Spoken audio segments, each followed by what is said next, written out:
HMDA, DTCP, GP layout, ఈ మూడింటి మధ్య డిఫరెన్స్ ఏంటి? హెచ్ఎండి అంటే హైదరాబాద్ మెట్రోపాలిటన్ అండి. అది మనకి సిటీ లిమిట్స్, అంటే ఫస్ట్ మనం జిహెచ్ఎంసీ లిమిట్స్ లో ఉండేవాళ్ళం. దాన్ని మనం సిటీ ఎక్స్పాన్షన్ ఎప్పుడైతే అనుకున్నామో మీరు అన్నట్టు ఓఆర్ఆర్ తో స్టార్ట్ అయ్యింది. అప్పుడు హెచ్ఎండి అనేది డిపార్ట్మెంట్ వచ్చింది. సో హెచ్ఎండిఏ కి కూడా కొన్ని లిమిట్స్ ఉన్నాయి, ఇంత కిలోమీటర్స్ అనేసి. ఆ కిలోమీటర్స్ దాటి కూడా జనాలు కొనాలనుకున్నారు. హెచ్ఎండిఏ లిమిట్స్ లో కొనాలి అంటే 20,000 30,000 గజం అవుతుంది. అబ్బా నాకు ఇంకా కొంచెం దూరం వెళ్ళి కొనుక్కోవాలి, ఎందుకంటే నా బడ్జెట్ 15 lakhs అనుకోండి.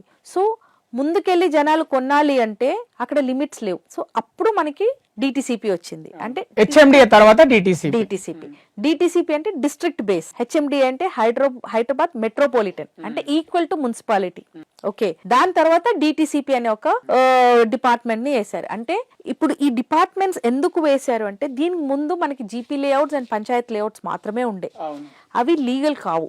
అవి లీగల్ ఎందుకు కావు అంటే దాంట్లోకి రోడ్లు ఉండవు. ఇప్పుడు నాకు ఒక ఎకరా ల్యాండ్ ఉంది, నేను దాన్ని అమ్మేశాను, నలుగురికి అమ్మాను. ఇప్పుడు నలుగురు రోడ్ ఎట్లా వేయాలంటే కొనుక్కున్న వాళ్ళు మీరు వేసుకోండి అంతే ఉండే. ఇక్కడైతే వీళ్ళే వేసిస్తారు.